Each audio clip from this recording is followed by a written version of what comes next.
forma de religión más antigua que se conoce es aquella que tiene que ver con una gran cantidad de dioses,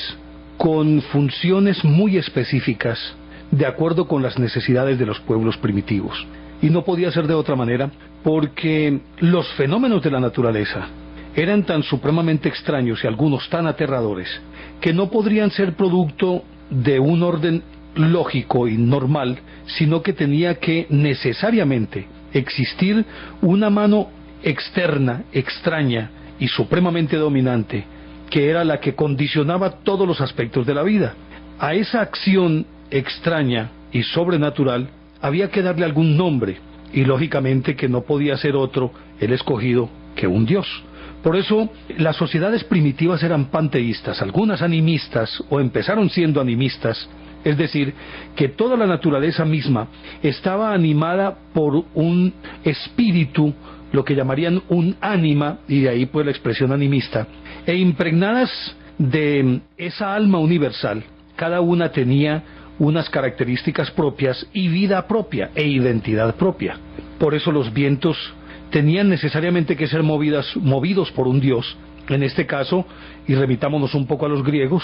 el dios de los vientos sería Eolo, mientras que el dios de los mares sería Poseidón. El dios del supuesto infierno, es decir, una vez que la persona moría, era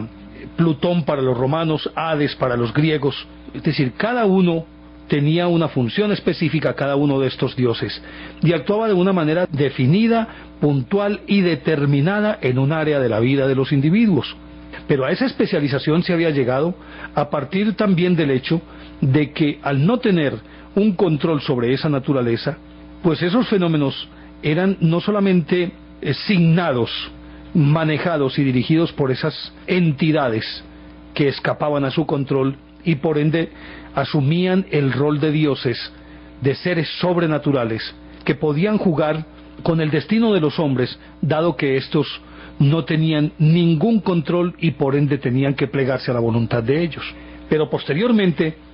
se adquiere un tono diferente, que es el llamado ya panteísmo, en el que los pueblos crean sus propios dioses, los personifican, al margen inclusive de los fenómenos naturales, que sigue cada uno teniendo una interpretación y una explicación clara, remitiéndonos a las funciones que cumplían cada uno de esos fenómenos naturales y por ende el dios que los manejaba. Pero como contrapartida entonces a esos dioses de la naturaleza se sumaban estos otros creados por el hombre para poder contrarrestar esas fuerzas inmanejables. Y estos dioses que aparecen son en principio los dioses lares. Los lares eran los espíritus de los antepasados que se convertían en ángeles guardianes de cada comunidad y con los cuales había que tener un contacto no solamente permanente sino armónico, para que ellos de alguna manera conjuraran esas fuerzas devastadoras de la naturaleza a las que ellos ya denominaban dioses,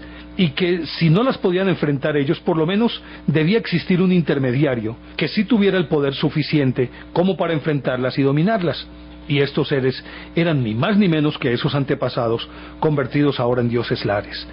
que además eran enterrados bajo las mismas casas para que estuvieran ahí junto a la familia permanentemente y les ayudaran a capear todas las situaciones difíciles. Y de ahí había que hacerles ofrendas, entonces se les llevaba comida, se les llevaban bebidas, se les hacían festivales, es decir, todo aquello que el ser humano podía concebir como un método o un medio para atraer el favor y para alejar de alguna manera las fuerzas negativas. Entonces se fue creciendo y de animismo se pasa a panteísmo. No desaparecen los primeros dioses, pero sí se asimilan a los segundos, que a la hora de la verdad son los que terminan manejando aquellos.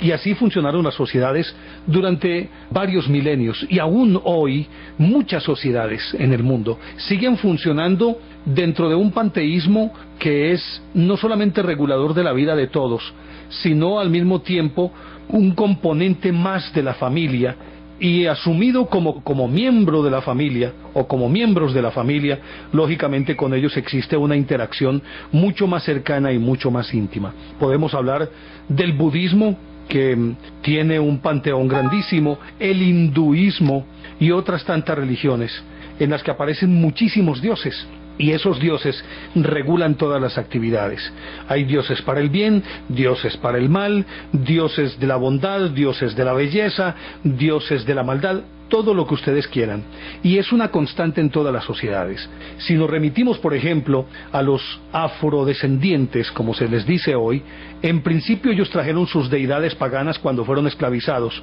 y traídos hasta América en función precisamente de esclavos. Y recordemos que ellos, a partir de un sincretismo en el que asimilan a sus dioses, les asimilan los santos cristianos, como para no perder su raigambre, pero también para asimilarse a la nueva cultura. Y ni qué decir de pueblos como el griego, que también tenían dioses para todo. El dios de los herreros, que era Hefestos, el dios de la guerra, que era Ares, entre los romanos Marte, la diosa del amor, que era Afrodita, para los romanos Venus, Júpiter, que era el dios tonante o tronante, que era el máximo de los dioses, y las Nereidas, que eran ninfas de los ríos, bueno, en fin, toda clase de seres sobrenaturales que regían actividades determinadas y a las que debía rendirse el escultor para mantenerlos del lado de las personas que los invocaban. Y si eso era así entre los griegos, que eran supremamente cultos, ni qué decir entre los romanos, que a la hora de la verdad fueron los conquistadores de los griegos, pero que terminaron siendo ellos mismos esclavos de los griegos, y lo digo de manera simbólica, porque si bien es cierto que los vencieron físicamente, terminaron siendo más griegos que los griegos, porque al no tener una cultura debieron adoptar la griega y con ella sus dioses, sus formas de pensamiento y todo lo que necesita un pueblo para convertirse en una sociedad realmente adelantada dentro de sus propias limitaciones, y eso fue lo que hicieron los romanos. Pero los romanos, que eran pues muchos más universales, eran más abiertos a todas las culturas, por esa tendencia a la conquista que les caracterizó a lo largo de toda su historia. Los griegos fueron un poco más cerrados sobre sí mismos, y si el pensamiento y la filosofía griega salieron a Occidente, fue más por efecto de la invasión de que ellos fueron objeto, y tal vez la excepción, el hecho de que Carlomagno extendió sus dominios hasta el Indo, y con él, con ese dominio, esparció también la cultura griega. Pero de resto era un pueblo más cerrado sobre sí mismo, mientras que los romanos eran mucho más abiertos y diríamos librepensadores en ese sentido, y se mezclaban con cualquier pueblo. Y por esa circunstancia, al extender ese imperio, el vastísimo imperio fue adoptando las formas romanas, pero también los romanos, muy permeables a cualquier influencia externa, terminaron también adoptando cualquier cantidad de dioses que eran ajenos a ellos, que procedían de otras culturas, pero que para los intereses de ellos servían exactamente lo mismo. Por lo tanto, ya no es solamente el panteón griego, a quienes ellos les transforman sus nombres, como decíamos, el Zeus griego se transforma en Júpiter, la Afrodita, diosa del amor, se transforma en Venus, el Hefestos, el herrero de los dioses, se transforma en Vulcano, y así por el estilo. Entonces traen otros dioses, por ejemplo, la Isis egipcia, del extremo oriente traen una forma de Baal, traen también a Ishtar o Astarte, muchos otros dioses, traen también al dios Mitra. O sea que se enriquecen, y cada uno de estos dioses no solamente tiene un culto, un cuerpo dogmático, sino que también tiene un cuerpo de sacerdotes o de sacerdotisas. Y obviamente que las novedades iban atrayendo a las personas, y eran dioses que se ponían de moda y otros dioses que caían en desuso por muchísimas circunstancias, o porque venía un nuevo dios a reemplazar las funciones de aquel, o simplemente porque ese dios no llenaba las aspiraciones, en la medida en que el que llegaba era mucho más abierto y servía para muchas otras más cosas.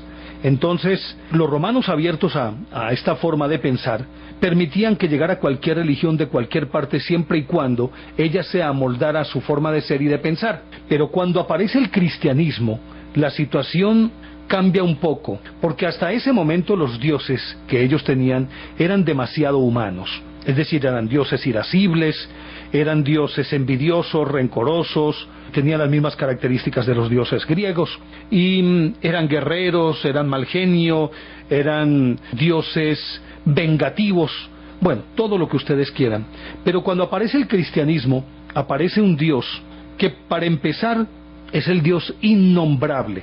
y ese Dios innombrable, a ellos le hacen un monumento que se llama el culto al Dios desconocido. Como además este Dios era un Dios justo que estaba del lado de los más pobres, un Dios que pretendía redimirlos a todos, pero no para esta vida, sino para otra vida, como en el caso de Jesús. Las cosas cambiaron fueron diametralmente opuestas. Y por eso la resistencia de los romanos, por lo menos los romanos de élite, a aceptar esta nueva religión. Pero resulta que esta nueva religión, para los romanos, aunque era novedad, no lo eran para algunos pueblos mesopotámicos, entre los cuales los judíos, que fueron los primeros en cultivar el monoteísmo, en tener un solo Dios, y ese Dios ser el regulador, el creador, el padre, el proveedor, el amoroso, el vengativo, lo era todo. Por lo tanto, no necesitaban más dioses. Y si este Dios había hecho un pacto con los judíos, y ese pacto se podía extender a los mortales que quisieran aceptarlo como el Dios innombrable y el único posible, entonces ya estaban dadas las condiciones para que ese monoteísmo se consolidara, como de hecho ocurrió entre los judíos del Antiguo Testamento. Y cuando llega el Nuevo Testamento, este mismo Dios, que no tiene ninguna cohorte, que no tiene dioses ayudantes, sino que Él lo es todo, lógicamente, en un momento dado, como no corresponde con las expectativas, ni las apetencias, ni las necesidades de los romanos, entonces estos son reacios a aceptarlo. Y aparte de que son reacios a aceptarlo, comienzan a señalarlo, porque los prosélitos de aquel Dios único, pues empiezan a enrostrarles todos los vicios, todos los defectos, todos los pecados de la carne, todo aquello que se supone formaba parte integral de la vida de los romanos, y era, por decirlo de alguna manera, un estilo de vida con el cual ellos no estaban dispuestos a transigir ni a renunciar a esa forma de ser y de pensar. Y cuando ese Dios judío que ellos habían ignorado olímpicamente y lo habían despreciado, precisamente por la prepotencia del conquistador y del invasor, adquiere una forma diferente a partir de la presencia de Jesús, y este comienza a predicar, sus seguidores, después de que él muere, comienzan a predicar el amor como la única posibilidad de vida creíble y comprensible para la armonía humana. Cuando habla de ese Padre eterno que es amoroso y que los espera a todos con los brazos abiertos, cuando deja un mensaje de esperanza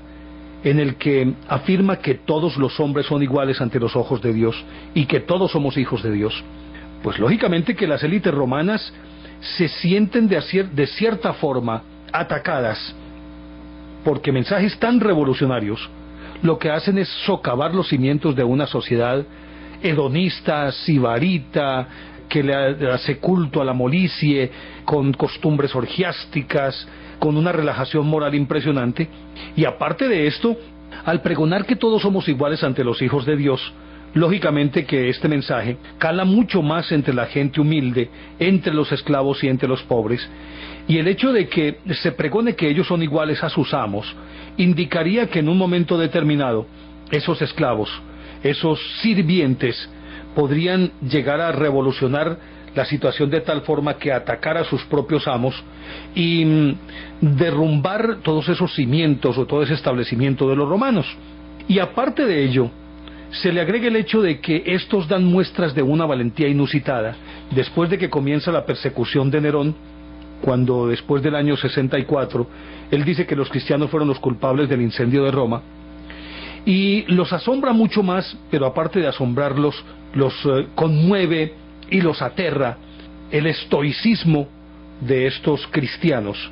que se dejan llevar mansamente a la arena del anfiteatro, y permiten ser descuartizados por las fieras, o que los enfrenten con las manos vacías a los gladiadores. Y aún así, su ánimo, la fe y la convicción de que van a ser recogidos por ese Dios que tanto los ama, hacen que ellos enfrenten valientemente, aunque aparentemente con resignación y estoicismo, cualquier avatar que se les presente. Y entonces esto genera desconfianza, escozor, antipatía y cierto odio. Y mucho más, si las mujeres olvidadas de Roma, las esclavas y los esclavos, que eran los que a la hora de la verdad se encargaban de la educación de los hijos de los romanos, y muchas esposas de nobles romanos, recordando que la mujer pues no tenía ningún papel preponderante para jugar en esa sociedad, sino que simplemente era una máquina reproductora, ellas mismas también van sintiendo cierta simpatía hacia ese mensajero que es Jesús, a sus seguidores y a esa magnanimidad, a esa misericordia y a esa generosidad de ese Dios. Y ellas mismas permiten que los esclavos y los sirvientes, que son cristianos convencidos, vayan educando también a sus hijos dentro de esa fe cristiana y aún convirtiéndolas a ellas mismas. Esto genera mucha desconfianza en las élites dominantes romanas y por eso pues se da esta persecución. Y de ahí los cristianos entonces se tienen que refugiar en las catacumbas y comenzar a ejercer su culto de manera clandestina, y para ello tienen que escoger lugares apartados, como decíamos, catacumbas. Tienen que convertirse en más que prosélitos de una nueva religión, como en una especie de casta de iniciados que se reconocen inclusive por señas que ellos mismos o por convenciones que ellos mismos logran establecer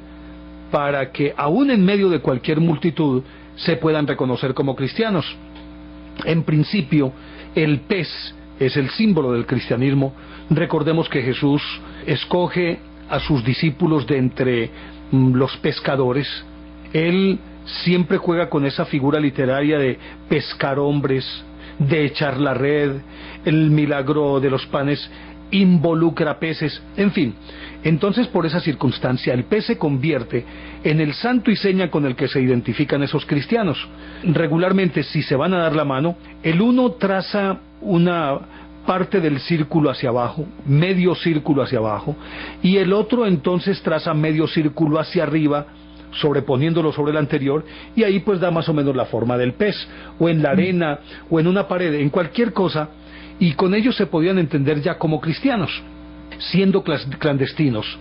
El hecho de que luchen fervorosamente o crean profundamente y con una convicción a prueba de todo, crean en unos principios, en unos dogmas,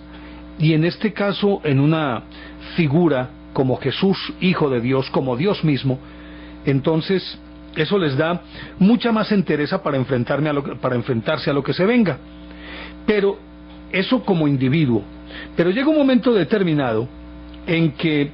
a medida que van ganando más seguidores, más prosélitos en el Imperio Romano, que es el que les interesa a ellos, porque al ser un imperio tan supremamente vasto, el moverse en todo el imperio al amparo de las leyes romanas les garantizaba, y con esa cierta tolerancia que tenían los romanos hacia diversos cultos, les permitía esparcir el mensaje. Entonces, a pesar de que estaban en la clandestinidad, pues el común de los romanos los toleraba, aunque la élite dominante no. Y entonces comienzan a esparcir sus creencias,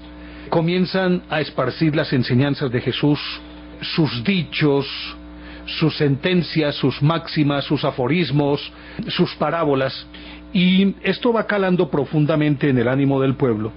Pero con todo y ello tienen que seguir haciéndolo de manera clandestina, a pesar de que todos los días ganen más adeptos, más proselitos, pues ellos tienen de todas maneras que vivir en la clandestinidad. Sin embargo, con el transcurrir del tiempo después del primer siglo, ya en el segundo siglo todavía continuaba esa persecución, ya se habían organizado como entidad, como organización humana.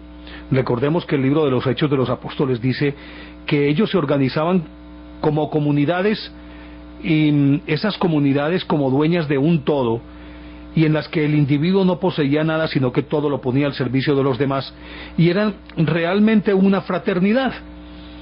Y así funcionaban, y funcionaban en donde quiera que había cristianos, actuaban exactamente de la misma manera. Entonces, ya organizados como entidad, obviamente que cada entidad necesita un cuerpo filosófico, unos preceptos, unos propósitos, tienen que tener unos rituales y tienen que tener también un culto que sea delimitado, que contenga puntos específicos y que deban desarrollarse paso a paso, como sucede en todas las religiones a lo largo de toda la historia. Pues el responsable de todo este cuento, más allá no haber sido o de haber sido discípulo de Jesús, pero no haberlo conocido personalmente, aunque sí tuvo una visión de él camino de Damasco, fue Pablo, que es considerado uno de los apóstoles, aunque él en principio no formó parte de ese cuerpo de 12 seguidores de Jesús, el círculo íntimo, sino que él se agregó posteriormente, es considerado también un apóstol. A decir de los entendidos y de todos los estudiosos, realmente la conformación, la identidad y la organización del cristianismo se le debe más a Pablo que a cualquiera otro de los discípulos, incluido Pedro. Así las cosas, a pesar de que continúan en la clandestinidad, de todas maneras, dependiendo del emperador, el que muere, el otro que llega, hay unas pausas, como unas especies de treguas, en las que ellos pueden salir con una cierta libertad a la luz pública y continuar predicando. Muchos de ellos más osados lo hacen de manera abierta y resuelta, pero lógicamente que estos lo hacen lejos del epicentro del imperio, lejos de Roma, exceptuando a Pedro y a Pablo, que al final de sus días llegan a Roma a predicar abiertamente, y eso les significa también una condena de muerte. Pero Pablo, que se anduvo toda esa cuenca mediterránea, en aquellas partes donde era tolerado el cristianismo, y aún sin serlo, pero lejos del epicentro, él logra predicar y conformar iglesias que adquieren una identidad propia y que se convierten a su vez en puntas de lanza o cabezas de playa para llevar el mensaje mucho más allá, y ahí sí se puede hablar del cristianismo como una verdadera religión, pero es específicamente Pablo el responsable de todo esto. Y entonces llega un momento determinado en que, a pesar de que hay persecución, se vuelven más osados y más valientes, y aún en el epicentro, como decíamos, van Pedro y Pablo a predicar a Roma, y eso les cuesta una condena de muerte, y ellos lo aceptan con la misma entereza y valentía con que lo hizo Jesús. Pero ya su mensaje, también diseminado por los otros discípulos, que a su vez se convierten en factores multiplicadores, pero que parten de las enseñanzas básicas o de ese cuerpo de preceptos que crea Pablo, básicamente Pablo, y parten de allí para diseminar el mensaje de acuerdo con lo que pensaba Pablo, a partir de los evangelios ya reconocidos, aunque todavía no incorporados oficialmente al canon de la Iglesia, pero sí por lo menos a esos escritos, muchos de ellos hoy considerados apócrifos, pero que fueron fuente de nutrición para muchos cristianos de los primeros tiempos para continuar esparciendo el mensaje. Ya al finalizar el segundo siglo, el cristianismo se había consolidado como religión, y aunque continuaba en la clandestinidad, esa persecución cada vez se hacía más débil, más enteca, pero igual continuaban al margen pues de lo que se podría considerar la ley. Y ahí aparece un personaje que es definitivo en la consolidación y entronización del cristianismo como una religión oficial. Y este personaje es Constantino el Grande, que había heredado el imperio, y resulta el imperio romano, y resulta que en una pugna, porque hubo un momento en que aparecieron dos emperadores, uno de Oriente y otro de Occidente, y cuando él llega, que es hijo de uno de los dos emperadores, él pretende unificar ese imperio, que a fuerza de la decadencia moral había tenido que acudir precisamente a la figura de dos emperadores, pero él pretende unificarlo, pero para lograrlo tiene que enfrentarse al hijo del otro emperador, que es Magencio. Eso ocurre en el año 312, y entre los dos se casó entonces una disputa que era muerte, y precisamente en el 312, después del nacimiento de Cristo, ellos se enfrentan en el puente Milvio, en una batalla que aún hoy es recordada, más inclusive porque por la gente que murió, por lo que significó para el cristianismo. Pero ya seguimos hablando de esta historia aquí en Enigmas del Mundo. Y entonces, cuando Constantino debió enfrentarse a Milvio, cuenta la tradición que él tuvo una visión mediante la cual pudo observar en el cielo una cruz resplandeciente que se recortaba contra el sol, y algunos afirman que junto a la cruz apareció una especie de letrero que decía "In hoc signus vinces", con este signo vencerás. y otros afirman que simplemente escuchó una voz que le decía justamente eso. Lo cierto del caso es que entonces Constantino rápidamente mandó a imprimir cruces en los escudos de todos sus soldados y también en los lábaros, o sea, los estandartes que utilizaban los romanos, les hizo poner una cruz. Regó el rumor de que había tenido una visión sobrenatural y que esa visión era nada más ni nada menos que el respaldo de ese Dios absoluto, y que con él, o de la mano de él, podía vencer a cualquier enemigo. Naturalmente, en una época en la que la superstición básicamente regulaba todas las actividades de la vida de los romanos, para Magencio este fue un golpe muy difícil de asimilar, de encajar, como dicen en el boxeo, y lo tomó también como un augurio negativo para él, mientras que para Constantino era una señal de respaldo de Dios. En efecto, se dio la batalla del puente Milvio, y como se podía esperar, Constantino venció entonces a Magencio. Desde ese momento, y ya como emperador único, lógicamente que impuso toda su autoridad. Y de acuerdo con lo que indica la tradición, en agradecimiento a esa aparición sobrenatural, a ese signo celestial, él se convirtió al cristianismo y entronizó al cristianismo como la religión oficial. Pero resulta que históricamente se sabe que eso no fue así. Sucedió que después de él vencer a Magencio en la batalla del puente Milvio, él se solidificó como emperador y se dedicó a unir todo el imperio, que era un conjunto de pueblos, cada uno con sus propios dioses. Y pues con su temperamento y su pensamiento liberal romano, a él no le quedaba más alternativa que tolerar las distintas manifestaciones religiosas. Pero de todas formas, él seguía aferrado a sus propias creencias, de las cuales inclusive él era como una especie de sumo sacerdote, y esas creencias tenían que ver con el culto al sol invicto, esa religión que habían traído desde Babilonia, y que tenía algunos visos de las creencias antiguas de Baal y de Astarte, o de Ishtar, asimilada a la diosa Cibeles. Él resumía todos los poderes de ese dios en uno solo, que era el sol. Y entonces en ese punto confluía también con otras enseñanzas que habían venido también del oriente y que se llamaba el mitraísmo, pues este dios Mitra también se asociaba con el sol y se le rendía culto como al sol. De ahí que la festividad más importante era la que tenía que ver con el nacimiento del sol invicto. Entre otras cosas, habían inclusive muchas estatuas de ese sol invicto, pero estas contenían los rasgos del mismo Constantino, es decir, que el pueblo prácticamente lo asumía a él como ese sol invicto, como ese dios sol. Y como confluían mitraísmo y ese culto traído de Babilonia, del cual era fervoroso adepto Constantino, simplemente lo fusionaron ambos rituales, ambas creencias, y aunque se toleraban otras manifestaciones religiosas del pueblo, de todas formas la religión imperante era esta fusión de ese culto a estos dos dioses, a Mitra y ese del sol invicto, que algunas veces inclusive se confunden. Y aquí pues algo bien interesante. Resulta entonces que él organizó el culto de tal forma que éste fuera tomando cuerpo, y en él pudiera encajar también la religión cristiana de tendencia monoteísta, asimilando a Jesús como ese sol invicto. He ahí el porqué, de pronto, mediando el siglo IV, él hizo que el cumpleaños de Jesús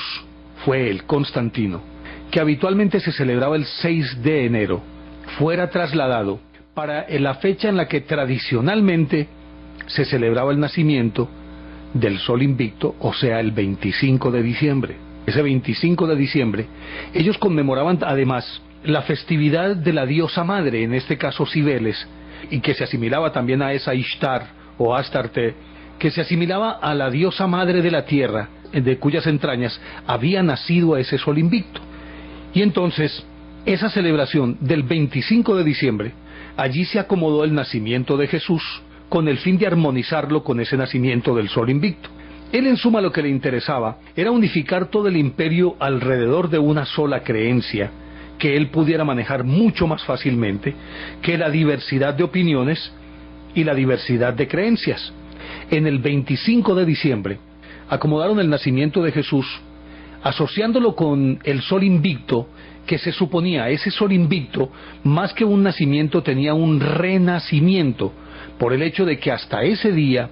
las noches eran más largas en la estación de invierno, y cuando llegaba el solsticio, en este caso el solsticio de invierno, que es el 21 de diciembre, los días comenzaban a alargarse y las noches a acortarse, lo cual significaba la victoria de ese sol que trascendía las sombras y pasaba al otro lado invicto. Entonces acomodan a Jesús allí, pero como para no dejar vacía esa fecha en la que habitualmente se celebraba el nacimiento de Jesús, el 6 de enero, ahí acomodaron entonces a los Reyes Magos que traían los regalos precisamente para ese Jesús. Pero como existían también unos puntos de confluencia entre lo pregonado por el cristianismo y algunas tesis del mitraísmo, como que ellos creían, por ejemplo, los mitraístas creían en la resurrección, creían también los seguidores del mitraísmo en que el alma trascendía y que había una resurrección para todas las almas. Innegablemente que ese punto de vista casa perfectamente con lo que pregonaba el cristianismo. Por eso no hubo tanta dificultad para que se asimilara un pensamiento al otro. E inclusive los judíos celebraban el sábado como el día sagrado, pero una vez que el cristianismo ya adquiere ese estatus de religión de Estado, hasta ese momento los mismos cristianos seguían celebrando también el sábado como el día de reposo. Pero resulta que,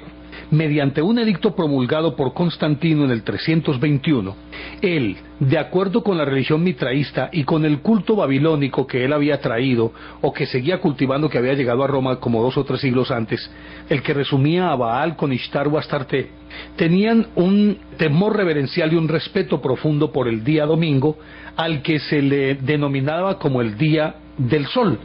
el día del sol invicto. Entonces él, en el 321, simplemente mediante un edicto ordenó que los tribunales de justicia cerraran en el venerable día del sol y que dicho día fuera de descanso. Entonces, a partir de ese momento, el día sagrado para los cristianos pasó a ser el domingo. Y así por el estilo. En el 325, él convoca el concilio de Nicea. Él prácticamente era el que manejaba la iglesia. En la práctica se podría decir que era el sumo sacerdote, o se podría asimilar a lo que hoy conocemos como papa. Pues bien, él convoca un concilio en el 325, él mismo lo preside, y en ese concilio, mediante votación, se determinó que Jesús era un Dios y no un profeta mortal. Y esto, lógicamente, para armonizarlo con ese culto del sol invicto, que era en efecto un Dios. Y hasta ese momento Jesús todavía no había adquirido ese estatus de Dios, hijo de Dios pero no Dios, y se le reconociera como un profeta el más grande de todos, hasta ese momento. Pero una vez que este concilio determina que Jesús era Dios, entonces, a partir de allí, ya Jesús adquiere la forma y adquiere el reconocimiento que hoy se tiene en la cristiandad por su imagen, por su persona, por su esencia y por su espíritu, a partir del concilio de Nicea en el 325 después de Cristo. Pero aparte de todo esto, resulta que en la época de Diocleciano, en el 303, un cuarto de siglo antes más o menos de este concilio, él había hecho destruir todos los escritos cristianos que se pudieran encontrar, y prácticamente todo desapareció, y Constantino ordenó que se tratara de reconstruir todo ese material, revisarlo, modificarlo y reescribirlo. Y entonces, probablemente, dicen algunos historiadores, fue cuando se hicieron la mayoría de las alteraciones cruciales del Nuevo Testamento, y Jesús asumió la categoría singular de la que ha gozado hasta este momento, desde entonces y hasta hoy. De aquella época, de las 5000 versiones manuscritas del Nuevo Testamento originales que se conservan, ninguna de ellas es anterior a ese siglo IV, de la época de Constantino, cuando éste ordenó reconstruir todo ese material y reescribirlo. Ya a partir de ahí aparece Atanasio de Alejandría, aparece Ireneo, y entre estos se ponen de acuerdo para determinar cuáles escritos podrían formar parte de la Biblia, de ese Nuevo Testamento, y cuáles no. De allí salen entonces los 4 evangelios, los que conocemos, los de Marcos, Mateo, Lucas y Juan, que son los que finalmente se aceptan como parte integral de la Biblia, oficialmente reconocidos por la Iglesia, y los demás son expurgados de esta lista canónica. Entonces es ahí justamente donde uno puede decir que ya toma cuerpo y forma la religión católica, no solamente como religión de Estado, sino también su cuerpo de dogmas, creencias, preceptos, cánones y rituales. Se me olvidaba este dato. Y es que cuando se hizo la votación para determinar si Jesús era un Dios o un profeta mortal, se definió con 218 votos a favor y 2 en contra. Y ahí fue declarado idéntico al Padre, y en esencia el Padre mismo, es decir, también Dios. Pero en ese mismo concilio, además, se determinó la época de la Pascua para los cristianos, época en la que se conmemoraba la crucifixión y muerte y resurrección de Jesús. Y se determinó entonces que ésta debía celebrarse en la luna llena que se diera entre el equinoccio de primavera, o sea, el 21 de marzo, después lo extendieron al 25 de marzo, hasta el 25 de abril. Por eso la Semana Santa es variable, y cada año es en una época o en una fecha distinta, porque esa semana debe celebrarse, o esa festividad se debe celebrar cuando llegue la luna llena, que en esa semana, aproximándose al viernes, sea luna llena. No sé si ustedes habían notado siempre que en Semana Santa siempre había luna llena, pero es justamente porque esa ya es una determinación desde el Concilio de Nicea. Pero también en este concilio se determinó que el obispo de Roma debería tener cierta preeminencia sobre los demás, siendo Roma la capital del imperio, y por eso al obispo de Roma se le instaló en el Palacio de Letrán, y hasta ese momento no era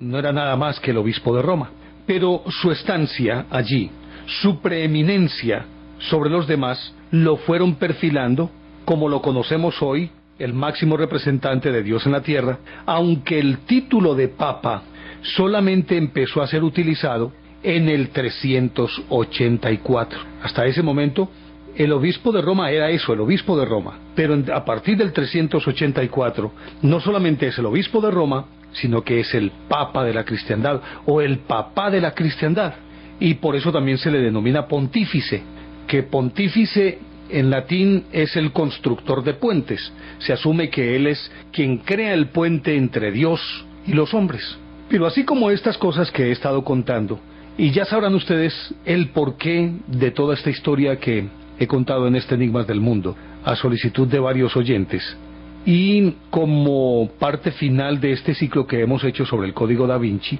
así como estos, muchas otras festividades se asimilaron y se tomaron del paganismo, o no digamos lo que se tomaron del paganismo, sino que el paganismo, que era la creencia imperante, no podía de alguna manera ser vencido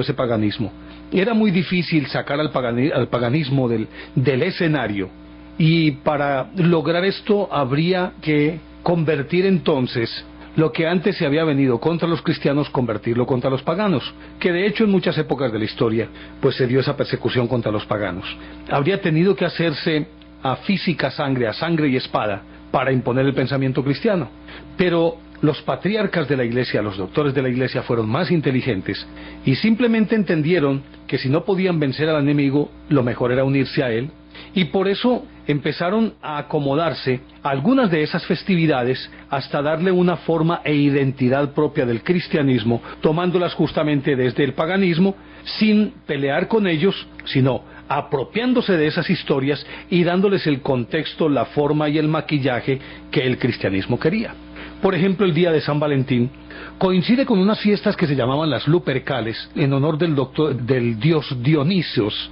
que era un dios orgiástico. Y entonces en esa época o en esa fecha, los muchachos podían escoger una determinada muchacha mediante unas papeletas que sacaban de una cesta, y se les permitía no convivir de pleno, pero sí tener hasta relaciones sexuales durante un año como unas especies de esponsales, o una fase previa al matrimonio. Pero al cabo de un año, ella podía irse por su lado y él por el lado suyo, y cada uno escoger un nuevo compañero. En este caso no ellas, sino los hombres escogían a las muchachas. Pero resulta que cuando Valentín, contradiciéndonos las órdenes de Claudio II en el año 270, este había ordenado que los soldados no se podían casar porque se volvían flojos en la guerra, él se dedicó a casar a todos los soldados que lo quisieran. Y cuando el Papa se enteró, lo hizo comparecer ante su presencia. Y entonces el obispo trató inclusive de convertirlo a él, pero terminó en la cárcel y posteriormente ejecutado. Pues bien, la Iglesia adopta la figura de Valentín, lo transforma en el patrono de los enamorados y hace que ese 14 de febrero, que es la fecha en la que él murió, se convierta en también una especie de sorteo para que los muchachos, en vez de escoger las muchachas, y tuvieran pues esas relaciones prematrimoniales, por decirlo de alguna manera, escogieran santos a los cuales imitar durante todo ese año. Pero obviamente que eso no pelechó. Al final de cuentas los muchachos seguían persiguiendo a las muchachas. En esa fecha se permitía que les enviaran algunos mensajes, pero quedó entronizado entonces Valentín como patrono de los enamorados y se fue depurando la festividad hacia la cristiandad. Algo parecido ocurre con el famoso Halloween, que simplemente entre los celtas, que ya también los romanos lo habían aceptado y lo practicaban, el 31 de octubre se asume que es el día en que todos los espíritus de los muertos tienen como una especie de recreo en la tierra. Pueden venir, comer, beber, hacer lo que quieran, llevarse lo que quieran, y obviamente que esto producía un enorme temor entre la gente, y por eso había que conjurarlos. Entonces la Iglesia toma esa festividad, que en efecto era una festividad también de alegría orgiástica para atraerlos y para mantenerlos a raya a esos espíritus, y simplemente toma la figura del Día de los Fieles Difuntos, y ese día lo transforman en una jornada especial de oración y de ruego para tratar de que esas almas puedan llegar a la presencia de Dios. Es decir, he mencionado algunos de los casos en los que evidentemente la influencia pagana es incuestionable, y podríamos mencionar de antes, el Sabbat viene de los babilonios, la circuncisión también, en fin, todas estas cosas. Pero entre los cristianos ya del Nuevo Testamento simplemente cogen todo eso y lo van adaptando a sus necesidades y a sus intereses. Pero lógicamente que al concedérsele, de acuerdo con el Concilio de Nicea y de acuerdo como se había perfilado ya el pensamiento desde Pablo, lógicamente al Jesús ser aceptado como Dios, lo lógico es que su vida como ser humano pasara a un segundo plano, y todo aquello que condujera al creyente a pensar en que era muy humano, que era demasiado humano, había que borrar todos esos vestigios para darle por fin ese cuerpo que todos estaban deseando, como una religión no solamente monoteísta, sino como Jesús, Hijo de Dios y Dios mismo. Entonces todos aquellos aspectos de su vida terrenal que no interesaban para ese cuerpo de dogmas, cánones, preceptos y rituales de la cristiandad, de los cristianos, entonces simplemente fueron desechándose, haciéndose para un lado, condenándolos por espurios, por falsos, apócrifos, y como decíamos, Atanasio, Ireneo y otros tantos depuraron todo ese sistema y todo ese conocimiento hasta dejarlo en lo que hoy conocemos como el cuerpo de preceptos del cristianismo. Luego, por eso no se tiene ninguna noticia sobre la vida de Cristo en su infancia, y aunque existen muchos documentos y hay evangelios sobre la infancia de Jesús, hay escritos sobre la adolescencia de Jesús, pues estos definitivamente la Iglesia los expurgó, es decir, los declaró falsos, y por tanto no podía creerse en ellos. Y por eso entonces no hay información sobre Jesús en aquella época, ni sobre su vida terrena, aún en la época de la vida pública. De él siempre se dice, y ustedes miran los evangelios, en aquel tiempo dijo Jesús, y un día iba Jesús, al pasar por un camino Jesús, pero nunca hay un contexto histórico, porque no interesa para el cuerpo dogmático de la Iglesia, ni esa estatura de ser humano, con sus posibles pequeñeces, con sus defectos de carácter, con sus cualidades, ni nada por el estilo, y mucho menos aceptar que él pudo haber nacido como cualquier niño de una madre normal y por una vía normal, y por tanto esa mujer que lo dio a luz debía ser virgen, por lo tanto ella no podía haber tenido más hijos. Estas son interpolaciones que al parecer son posteriores, lo cual no significa que realmente Jesús haya nacido de una virgen o no hubiera tenido hermanos, aunque en los evangelios se habla de los hermanos de Jesús, hermanos de sangre de Jesús. Todo eso simplemente se hizo a un lado porque no convenía a este cuerpo de preceptos. Y quería contar esto, inclusive no estoy agregando nada de mi cosecha, ni estoy exponiendo mi opinión personal, que quiero aclarar, creo profundamente en Jesús, amo profundamente a Jesús, creo en sus enseñanzas, pero yo solamente estoy exponiendo un conjunto de hechos, para que cada quien pueda llegar a la conclusión que crea que debe llegar. Yo solamente expongo hechos. Que pudo haber sido como lo hemos contado, de acuerdo con toda esta historia del Código Da Vinci, que Jesús tuvo hermanos, nació de una mujer normal, se casó con María Magdalena, tuvo hijos o no. ¿Por qué a la Iglesia no le habría de interesar en reconocer esto? Porque la esencia misma de su mensaje se desfiguraría a lo largo, después de 2000 años de permanencia. Todo eso se derrumbaría al creer que si Jesús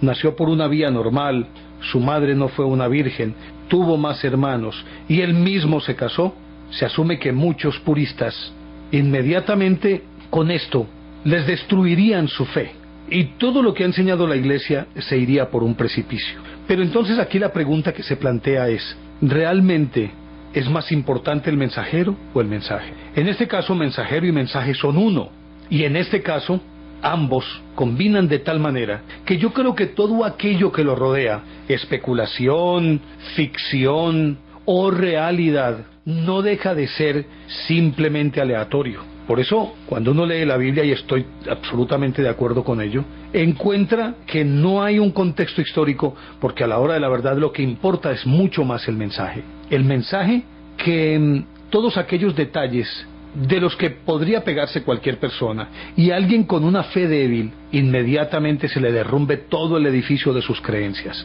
Pero yo creo que no debería ser así, y ya esto pues eso sí es una opinión personal, porque con el suficiente análisis, independientemente de cualquiera de estas cosas, si fue cierta o no fue cierta, lo importante es lo que nos dejó Jesús y su presencia viva en este momento. Yo creo que eso es más importante que cualquier cantidad de versiones, rumores, tradiciones, especulaciones o no. Al final de cuentas, sí creo que el mensaje está por encima del mensajero, aunque ese mensajero sea Jesús de Nazaret, porque Él en sí mismo es el mensaje. Lo demás es carpintería. Yo creo que no habría necesidad ni siquiera de detenernos como a analizarlo, a desmenuzarlo y a confrontar nuestras creencias con todo esto que es aleatorio. Concluimos así este ciclo con la creencia de que seguramente muchas personas van a sentirse de alguna manera tocadas, pero la intención nuestra es solamente exponer los hechos, desmitificar aquello que nos han presentado como una ficción y exponerlos desde una realidad que es mucho más profunda y más científica. Llegamos al